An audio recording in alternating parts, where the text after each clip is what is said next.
In the last video I promised that I would reveal the question of the observability boundary and show how this concept is related to the theory of relativity. But in preparing the material, I realized that to better understand this issue, I should start by discussing some misconceptions. There is probably no educated person who has not heard of the famous twin paradox. This mental experiment was formulated in 1911 by French physicist Paul Langevin as an illustration of his understanding of Albert Einstein's special theory of relativity.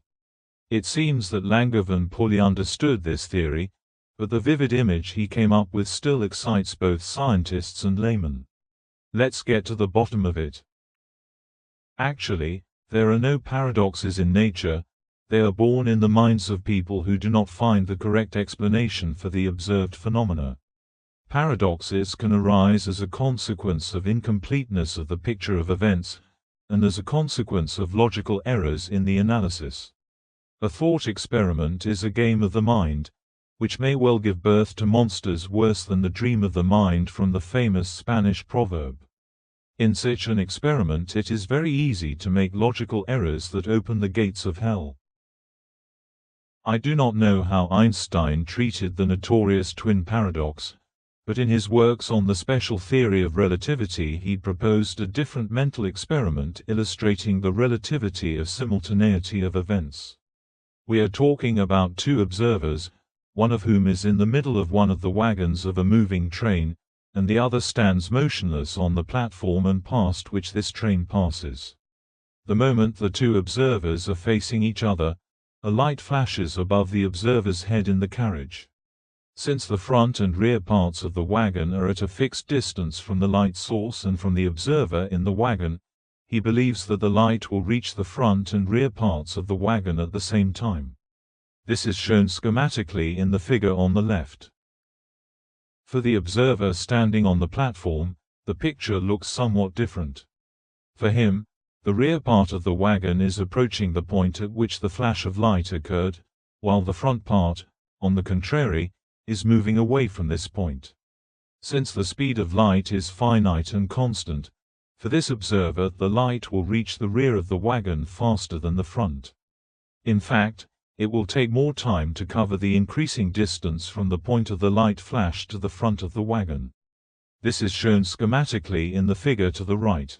The purpose of this thought experiment was to show that the simultaneity of events is relative and depends on the inertial reference frame of the observers. Besides the mentioned paradox of twins, popularizers of the theory of relativity often consider one more mental experiment, the paradox of Paul Langevin, in which relativistic reduction of sizes of moving bodies is played. In addition to logical inferences, in the analysis of these paradoxes resort to mathematics, more precisely to the Lorentz transformations. So in physics are called formulas for transformation of space-time coordinates of each event at change of inertial reference frame. These expressions were derived by the French mathematician Henri Poincaré on the basis of the works of the Dutch physicist Hendrik Lorentz. It is necessary to specify that Lorentz transformations express relativity in Minkowski space, also known as linear four-dimensional spacetime continuum. In simpler words, Minkowski space can be interpreted as the addition to Cartesian coordinates of a light cone as a hypersurface bounding the past and future regions relative to the current moment. The slide shows the location of such a light cone for a variant of two-dimensional space. Let's add, in Minkowski space and Lorentz transformations, both postulates of the theory of relativity according to which all physical laws work absolutely equally in all inertial reference systems and speed of light is constant and does not depend on speed of the source or receiver of light are completely observed. Lorentz transformations equally describe not only time changes, but also spatial ones. That is why we always want to ask the apologists of the appearance of the difference in the age of twins, and what will happen, for example, to the steel reference meter traveling together with the twin cosmonaut. Really, will it return to Earth shorter than its reference counterpart resting in the house of weights and measures? Or will the twin astronaut return home shorter in stature? If you read about ways to resolve the twin paradox, you will find only two options. It is an appeal to find a logical error in reasoning or to carry out a detailed mathematical calculation. For some reason they completely forget about the possibilities of replacing the mental experiment with a real one. Certainly, technologies of the humanity have not yet reached the level of sending people into flight with near light speed, but they are already able to create situations in which relativistic effects from the field of theory pass into practice. Do you have a smartphone? Then you carry in your pocket real evidence that confirms the correctness of both of Einstein's theories of relativity and at the same time proves the meaninglessness of reasoning about twins. I hope you have guessed that I am talking about satellite navigation systems, which have become widespread by now. Satellite navigation is a variant of radio navigation, which has been used for practical purposes since the late 30s of the last century. The principle of such navigation, or more precisely, of determining the position of an object, is quite simple. A receiver located, for example, on a sea vessel, receives pulsed radio signals transmitted continuously by land-based beacons. From these pulses, the delay in the arrival of signals from each beacon is estimated, which allows to determine the distance to it. Thus the determination of the ship's coordinates is reduced to a trivial geometric task of finding the point of intersection of several circles, for which the calculated distances are radii. All current satellite navigation systems are built in the same way, except that they use a sphere instead of a circular circle to determine the position of the receiver. Thus, the key factor for reliable and, most importantly, accurate determination of coordinates is the accuracy of time delays of signals received from satellites. The importance of this parameter is easy to understand, because an error of only 1 microsecond will give an error of almost 300 meters in determining the coordinates. Imagine yourself driving a car with a navigation system that gives such an error, and compare it with the declared errors of satellite navigation systems. For example, the oldest of them, GPS-NAVSTAR, put into operation back in 1978, has a claimed accuracy of up to 5 meters.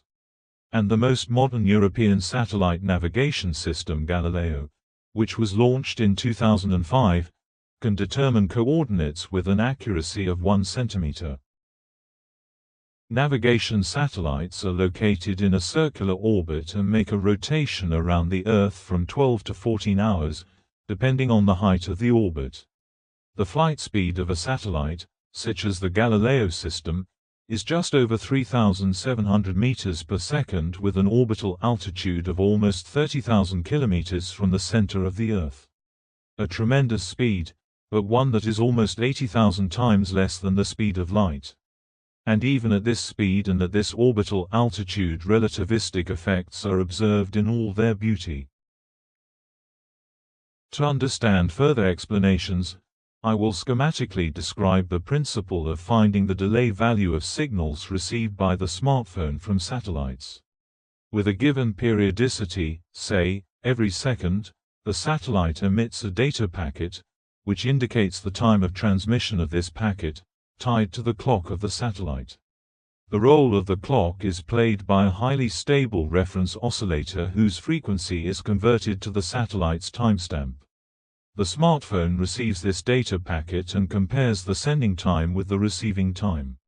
The calculated difference is easily converted to the distance to the satellite, because in addition to time information, the received data contains information about the exact position in orbit at the time the packet was sent. Due to the observed time delay on the satellite relative to the clock in the ground receiver by virtue of the relativistic effect manifested at high speed, an error of only 75 picoseconds for each transmitted packet creeps into the definition of the delay. A picosecond is 10 to the minus 12th power, a vanishingly small value that might well be neglected were it not for one factor. It is the accumulated error in each time-second interval, which for a day will give already an error of about 6.5 microseconds. And this, just a minute, will lead to a positioning error on the surface of the Earth of almost 2 kilometers. Since the satellite flies in real space and not in Minkowski space, it is necessary to take into account the gravitational curvature of space. The difference of gravitational potentials on the satellite orbit and the Earth's surface is expressed in the observed time acceleration on the satellite. This is fully consistent with the general theory of relativity. The value of this acceleration of time is calculated using the so-called gravitational radius or Schwarzschild radius, after the name of a German scientist who in 1916 proposed a formula for calculating the influence of masses in the theory of relativity. Without going into theoretical details, we can note the following regularity. The greater the distance the clock is from a massive body, in our case the Earth, the faster it goes from the point of view of an observer on the surface of the Earth. For each transmitted packet, the error in determining the delay due to the gravitational factor is noticeably larger than the effect of the satellite orbital velocity and is about half a nanosecond for each transmitted packet. This is also an accumulated error, which amounts to 45 microseconds per day. And this in turn gives an error in determining the coordinates of almost 13 kilometers.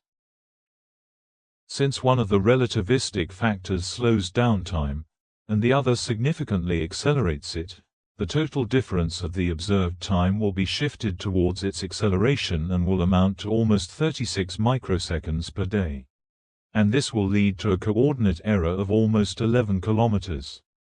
This figure is a nightmare for navigation purposes. In order to ensure the apparent simultaneity of time readings on the satellite and in the user's receiver, it is necessary to make a total correction in each second interval. This is done by changing the frequency of the reference oscillator on the satellite. If you slightly reduce this frequency, then, respectively, slightly increase the period of appearance of pulses of time samples and compensate for the total acceleration of time due to relativistic effects. Let's emphasize again that it is the apparent acceleration of time in the reference frame of the Earth observer. Remember Einstein's train. For GLONASS satellites, from the point of view of the observer on board, the reference oscillator has a frequency less than 5 MHz by an amount in the billionth digit of a fractional part. For example, for the GLONASS satellites, the reference generator frequency is 4.99999999782 MHz. To an observer on Earth, the frequency of the satellite reference oscillator would appear to be exactly 5 MHz. The attentive viewer most likely noted that I, speaking about relativistic effects of slowing down and acceleration of time on the satellite, constantly emphasize their relativity by words, observable time. By this I emphasize the correctness of the first postulate, according to which no real change of time on board of the satellite takes place. The frequency of the reference oscillator remains unchanged when the satellite was assembled at the factory, at the moment of its launch, as well as during its movement in Earth orbit. Even if the satellite is returned to the ground intact, we will not see any change in the frequency of this reference oscillator. In the same way, if a metal meter reference was placed on the satellite, there would be no change in reality. All changes are apparent relative to the reference frame of the Earth observer.